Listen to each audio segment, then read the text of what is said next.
Conciencia y sus alteraciones. Bueno, hoy vamos a hablar de los trastornos de conciencia, que es un tema fundamental para ver en neurología, ya que es uno de los principales problemas que tenemos fundamentalmente cuando hay traumatismos, intoxicaciones y todo. Y si no los detectamos, no vamos a poder aprender su etiología. ¿Qué es la conciencia? La conciencia es el pleno conocimiento que tiene el individuo de sí mismo y del medio que nos rodea. O sea, es la percepción que tenemos a través de los sentidos, de todo lo que está afuera y a través de los receptores internos de todo lo que nos pasa. Es lo que nos permite reconocer otras cosas, lo que nos permite reconocer estímulos internos, dolores, etc. Tiene dos componentes fundamentales: el contenido, que son las funciones mentales superiores, y se ubican en ambos hemisferios cerebrales, ¿bien? Eh, Toda la corteza cerebral es donde están todas las funciones corticales superiores. Y la reactividad de conciencia, que está presentada por la capacidad de despertar o reaccionar ante estímulos. Y esto se encuentra en el sistema reticular activador ascendente, en el tronco encefálico, diencéfalo, mesencéfalo y protuberancia. Entonces, el contenido hemos dicho que son las funciones corticales superiores y la reactividad es la capacidad de despertarnos o reaccionar ante estímulos. Como hemos dicho, acá la conciencia está en toda la corteza cerebral del contenido y en la sustancia reticular activadora ascendente, que está en tronco encefálico, está lo que se convierte en la reactividad de conciencia. Bueno, ¿cuáles son las alteraciones? O sea, cuando nosotros tenemos algún cuadro agudo, tomemos en cuenta que todos los trastornos de conciencia son cuadros agudos.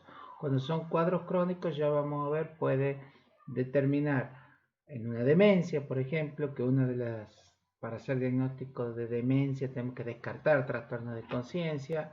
Otros estados, como el estado vegetativo persistente, el mutismo akinético, en los cuales son estados crónicos, pero que ya no se considera una alteración de conciencia. Alteración de conciencia es un estado agudo. Puede ser parcial, o sea, cuando no se altera totalmente el contenido, la reactividad o ambas. Y la global, o lo que realmente sería una inconsciencia, es el coma, en el cual tenemos alterada totalmente el contenido y la reactividad de conciencia. Ya vamos a ver específicamente qué es eso. Bueno, la somnolencia es el mínimo estadio de alteración de conciencia, que es la tendencia al sueño. O sea, si uno paciente lo estimula, no lo estimula, el paciente tiende a dormirse. En cambio, ante cualquier estímulo verbal o doloroso, el paciente inmediatamente se despierta, pero si lo dejamos de estimular, se vuelve a dormir. O sea, tiene tendencia al sueño, y cuando los despertamos, o sea, le decimos que se despierte, el paciente contesta adecuadamente órdenes verbales simples y complejas. O sea, el paciente, si no lo estimulamos, se duerme. Cuando lo estimulamos, se despierta, y si le preguntamos o le decimos que cumpla órdenes simples o complejas, el paciente las realiza adecuadamente. Acá hay una leve alteración de la reactividad, pero no hay ninguna alteración del contenido de conciencia. En la obnubilación ya tenemos leve alteración de la reactividad y leve alteración de contenido. O sea, el paciente tiene tendencia al sueño y cuando se lo estimula se despierta.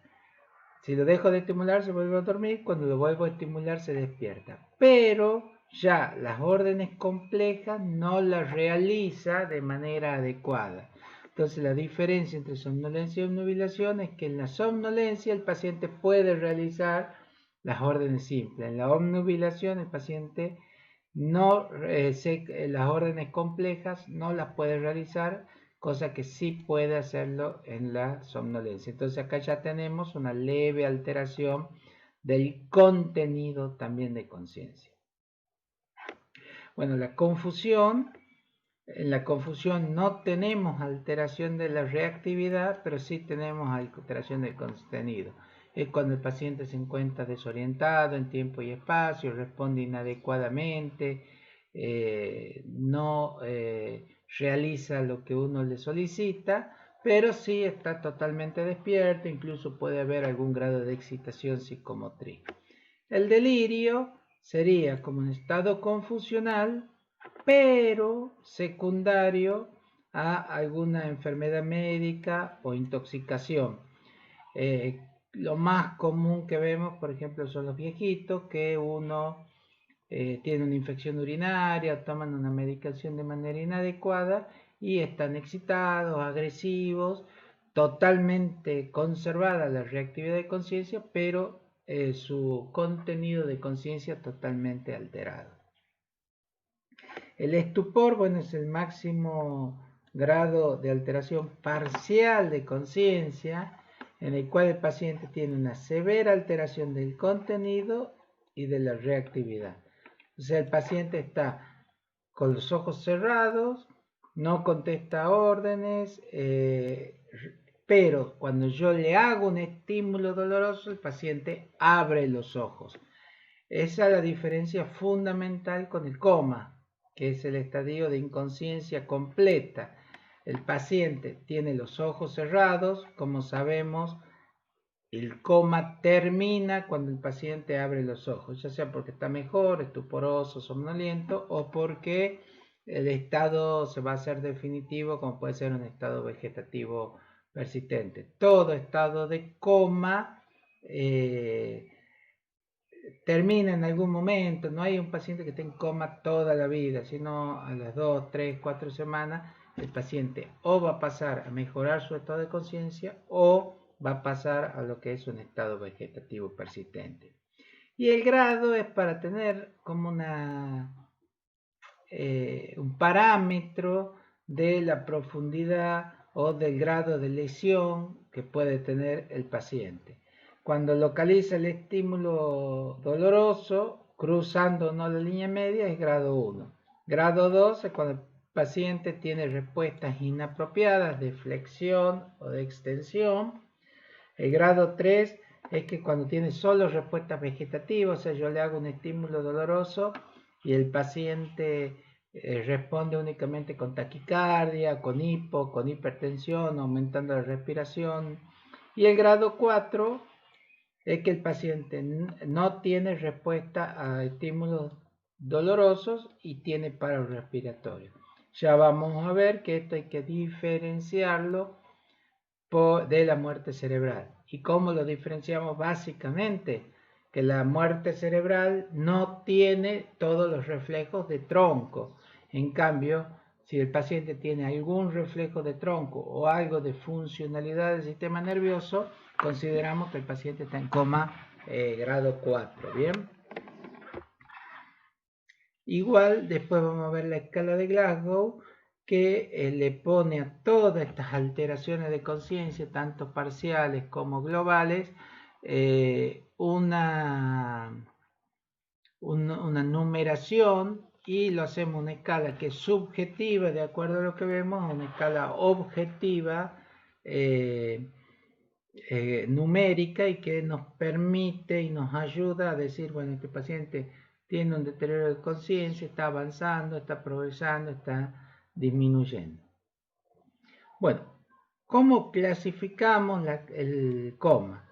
Por su localización del daño, puede ser supratentorial por arriba de la tienda del cerebelo o infratentorial por debajo de la tienda del cerebelo. Y esto es lo más importante, por sus causas. O sea, no solo del coma, sino de todo trastorno de conciencia, ¿no? Tenemos dos cosas, las causas estructurales, o sea, en la cual hay un daño del sistema nervioso central o una alteración orgánica que puede ser de origen traumática, por un accidente cerebrovascular, isquémico, hemorrágico, por una encefalopatía hipertensiva, que hay un edema cerebral, tumor o causas infecciosas que son meningoencefalitis. Entonces acá hay un daño, un compromiso del parénquima cerebral. Y las no estructurales, fundamentalmente tenemos la metabólica, encefalopatía hepática, urémica y diabética, sobre todo la hipo o la hiperglucemia que pueden producir trastornos de conciencia. Y las tóxicas, alcohol, fármacos, drogas, monóxido de carbono, cianuro, o sea, sustancias tóxicas que afectan nuestro sistema nervioso central. Y en drogas hablamos tanto lícitas como ilícitas, ¿no? No solamente uno pensaría que la cocaína o los opiáceos, otras cosas pueden traer, sino las drogas lícitas también. Lo más común, cuadros confusionales por benzodiazepina que vemos en los viejitos, o por algún anticolinérgico que le han dado para orinar, para la incontinencia urinaria. Esas sustancias pueden traer alteración de conciencia. Bueno, ¿cómo se explora un paciente con alteración de conciencia? Bueno, vemos fundamentalmente el estado de conciencia, el estado respiratorio, las pupilas y los reflejos de tronco. Esto es lo más importante cuando queremos hacer el diagnóstico diferencial de una muerte cerebral, porque por definición ya vamos a ver, la muerte cerebral es cuando se pierden todos los reflejos de tronco y la actividad encefálica, ¿bien? Bueno, hay lo que les decía recién, una escala de Glasgow que se usa internacionalmente y en todo el mundo es exactamente igual, así que nos permite determinar el estado de conciencia de una manera numérica y objetiva. ¿Por qué es importante? Porque yo derivo un paciente del Hospital Padilla al centro de salud y le digo, va un paciente Glasgow 14 en 15. Bueno, si llega 10 en 15 al centro de salud, el médico que lo recibe tiene que pensar que hay un proceso cerebral evolutivo que hay que tratar de manera urgente. Por eso, al tener una escala objetiva, numérica y universal, uno puede hacer los diagnósticos de manera adecuada. Vemos tres aspectos: apertura ocular, o sea, si el paciente tiene los ojos abiertos normalmente, si lo abre la voz, cuando nosotros decimos abra los ojos, el paciente los abre. Si lo abre al dolor, o sea, está con los ojos cerrados, le hago un estímulo doloroso y el paciente lo abre, o si no hay ninguna respuesta a la apertura ocular. La respuesta verbal es si está orientado en tiempo y espacio, si está desorientado en tiempo y espacio, si cuando nosotros le preguntamos usa palabras inapropiadas que no tienen nada que ver con lo que le preguntamos, si cuando nosotros hacemos unas preguntas no son palabras inapropiadas, sino ruidos no distinguibles, y si no tiene ninguna respuesta ante la pregunta. Y la respuesta motora es si el paciente sigue órdenes, normalmente levante el brazo, muéstreme dos dedos, cierre los ojos, saque la lengua. Si localiza el estímulo doloroso, o sea, cuando yo le hago un estímulo doloroso, por ejemplo, acá el paciente me lo localiza y me lo saca al estímulo doloroso. Si retira el miembro del estímulo doloroso, o sea, yo le hago un estímulo, el paciente retira el miembro, no es que me localiza, sino retira el miembro del estímulo doloroso.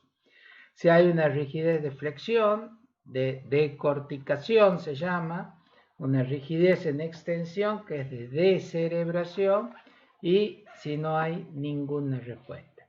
Lo máximo de Glasgow es 15 en 15, un paciente normal, lúcido, que responde a órdenes, y 3 en 15, un paciente que no responde ningún tipo de orden ni verbal, no abre los ojos y no tiene respuesta motora.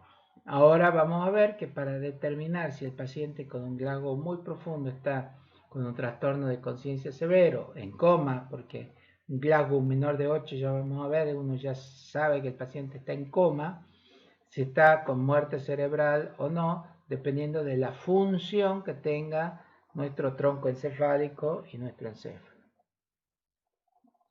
Bueno, esto es lo que apertura ocular, que decimos abra los ojos, si lo abre espontáneamente, si lo abre ante estímulos dolor, si lo habla ante la voz espontáneamente, si abre ante la voz, si abre los ojos, el paciente abre, si lo abre ante un estímulo doloroso o si no lo abre. Aquí la respuesta motora, muéstreme 2 dedos, muestra el paciente. Después localiza, o sea, yo le hago un estímulo doloroso, el paciente lleva el miembro donde yo le hago el estímulo doloroso. Si retira, o sea, yo le hago el estímulo doloroso, el paciente retira el miembro del estímulo, la rigidez de decorticación y la rigidez de descerebración, y si no tiene ninguna respuesta. Y la respuesta verbal es cuando le preguntamos en qué año estamos, para ver si está el paciente está orientado en tiempo y espacio. Aquí tendría que decir 2020. Después, si está desorientado en tiempo y espacio. Si me contesta una cosa nada que ver, pero palabras, ayer, madre. Si ante la pregunta me da gritos, ruñidos, quejidos, o si no me da ningún tipo de respuesta. Bueno, con eso, acá hay un link de una página de YouTube que está hecha por estudiantes de medicina, está bastante ejemplificado cómo es está actuado, cómo es la escala de Glasgow, como para tener una idea aproximada de cómo es en la realidad. Cuando tenemos 13 a 14 puntos, tenemos un trastorno de conciencia leve, puede ser una somnolencia, puede estar un poquito estuporoso, obnubilado, disculpen, una somnolencia, un poquito estimulado, un grado moderado, que ya el paciente puede estar confuso, llegar a estar estuporoso, y menor de 8 habitualmente ya es un paciente en coma. Si queremos hacer una correlación entre los estados de alteración de conciencia y el Glasgow, acá tenemos algo medianamente equiparable, pero por eso con el Glasgow, ¿qué ventaja grande tenemos? Exactamente una puntuación, lo cual me permite seguir permanentemente al paciente y determinar su estado de conciencia, si hay avance, si hay retroceso o cómo se mantiene el paciente. Bueno, diagnósticos diferenciales, hemos dicho, el coma termina cuando el paciente abre los ojos, o sea, los trastornos de conciencia son cuadros agudos que habitualmente cuando resolvemos la causa el paciente mejora, o si no después va a quedar con otro tipo de estado permanente que no son estado de trastorno de conciencia. ¿Cuáles son los principales? El estado vegetativo, que es como un coma con los ojos abiertos. Este es el estado que quedan los pacientes después de haber tenido lesiones cerebrales severas. El paciente, si bien puede tener un ciclo sueño-vigilia, pero no tiene absolutamente nada de contenido, de conciencia, puede tener algunas respuestas reflejas, puede respirar solo, o sea, son pacientes pero que están totalmente desconectadas, con severas alteraciones motoras, con signos de lesión piramidal, y son cuadros que tienen severo daño de todo lo que es la corteza, habitualmente un daño cortical difuso, el que vemos posterior a un paro cardíaco o alguna lesión cerebral traumática muy severa, pero conservan el sistema reticular activador ascendente y todas las funciones reflejas del tronco. Así que pacientes como un coma, pero con los ojos abiertos. La catatonía es un cuadro psiquiátrico por depresión severa o esquizofrenia, en la cual el paciente puede no tener ningún tipo de respuesta, pero no es de causa orgánica, sino es fundamentalmente de causa psiquiátrica. Habitualmente son cuadros bastante burdos, así que es relativamente fácil con un buen examen neurológico darse cuenta, aunque hay veces que nos cuesta un poco ver, pero son pacientes que pueden tener tanto tratamiento psiquiátrico de que uno le hace un estímulo doloroso y no tener ningún tipo de respuesta. El mutismo akinético, que es un cuadro que se da por lesión frontal de ambos lóbulos frontales bilaterales, en el cual el paciente está vigil, no tiene contenido de conciencia y no tiene ningún tipo de respuesta. Pero cuando lo examinamos vamos a ver que todas las vías, la vía piramidal, las vías sensitivas están intactas, o sea, no tenemos un daño importante. ¿Qué pasa acá? Hay una lesión en la parte anterior del lóbulo frontal, en toda parte frontoorbitaria, frontal anterior, que produce un síndrome que se llama disejecucional. O sea, el paciente pierde la capacidad de planificar, realizar y mantener una acción. O sea, si uno le pide que haga una acción, el paciente no la puede planificar y por eso está en mutismo akinético. O sea, no se mueve, no porque tenga lesión motora, sino porque no puede planificar y realizar un movimiento. Y así ningún tipo de acción, o sea, cuando uno planifica y realiza un movimiento, no actividad no necesariamente tiene que ser motora, sino no puede planificar absolutamente nada. Y eso se ve en las lesiones frontales bilaterales. Habitualmente, cuando puede ser por un traumatismo de cráneo, acuérdense que el lóbulo frontal es uno de los que más sufren, un tumor, bien anterior, sobre todo esos meningiomas de la línea media o un glioma, etc. Y bueno, el paciente, ¿cómo lo diferenciamos?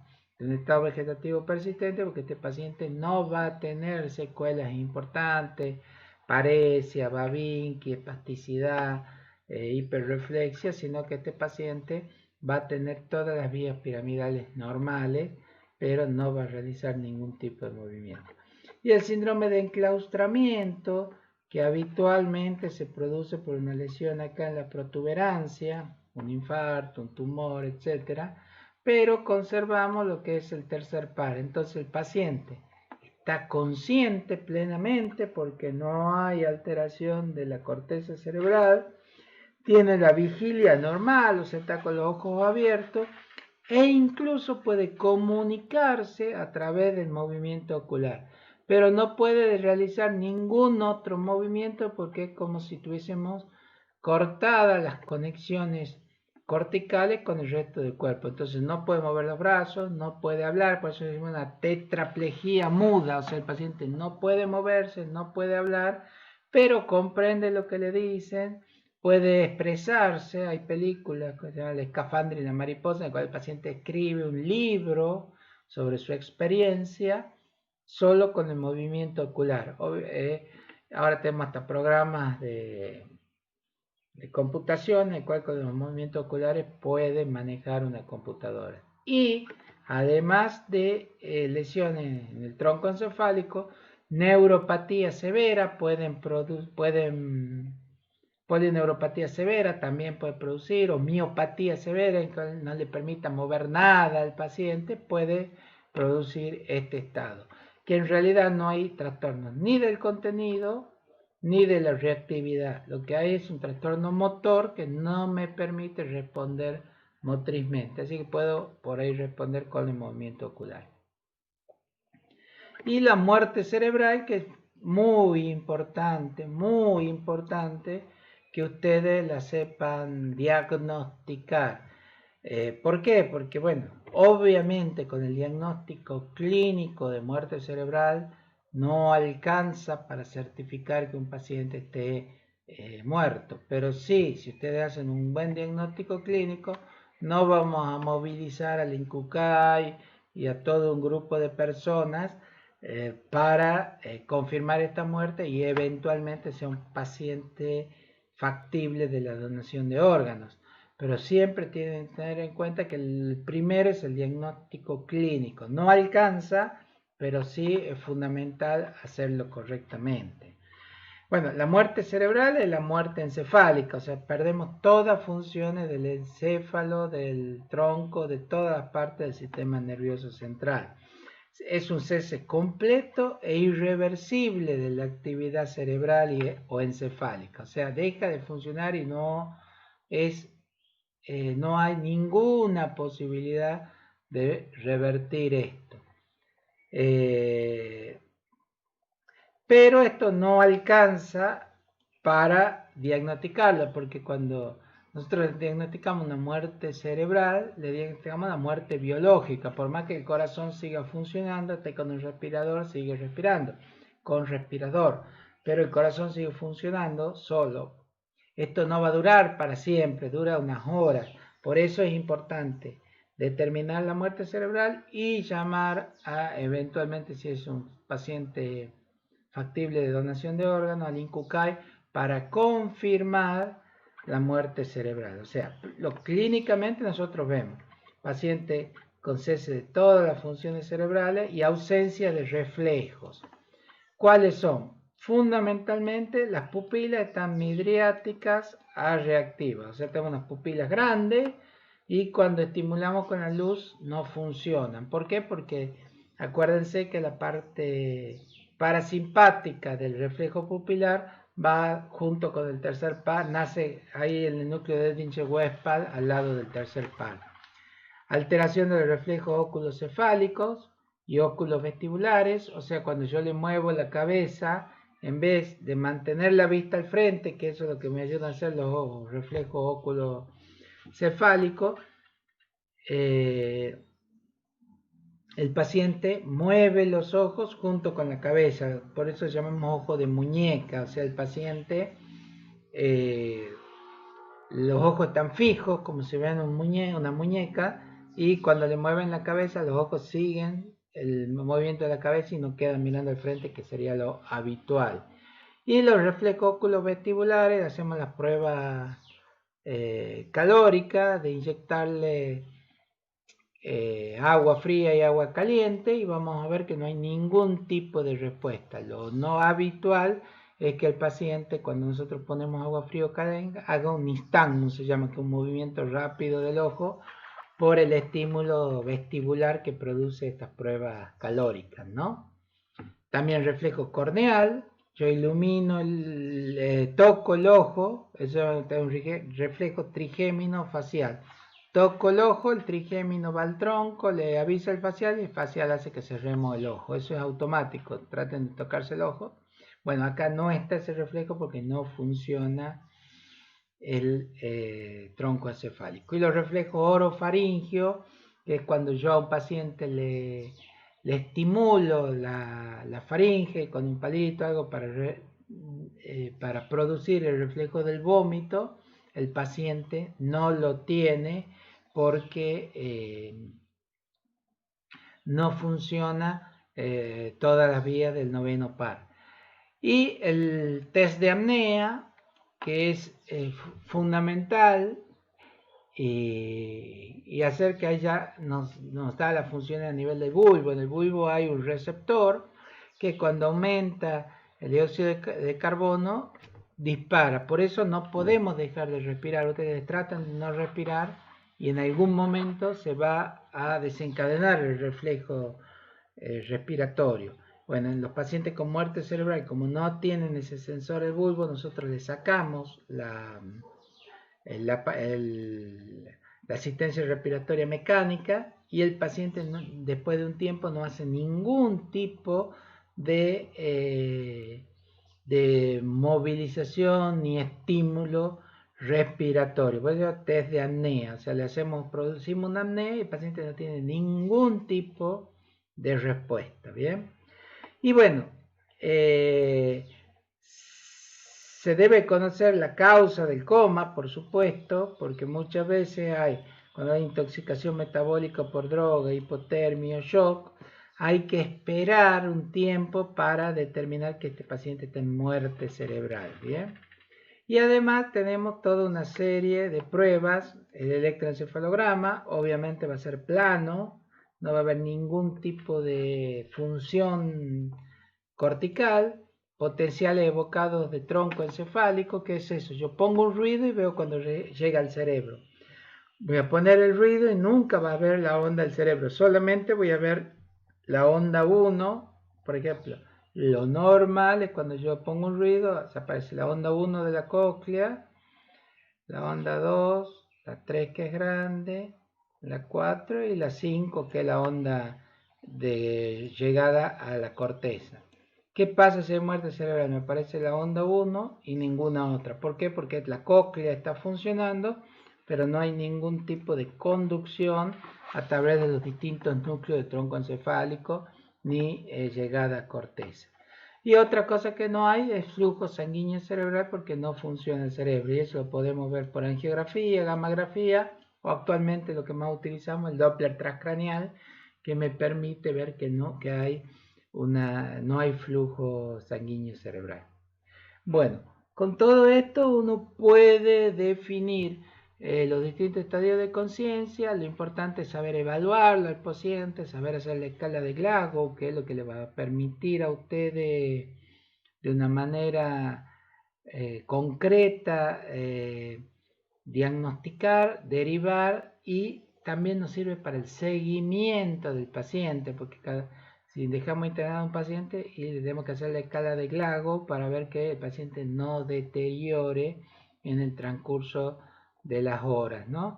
Y es muy importante el diagnóstico diferencial entre un coma profundo y una muerte cerebral, porque eso va a permitir pacientes que habitualmente son susceptibles de donación de órganos. Bueno, muchas gracias. Hasta luego.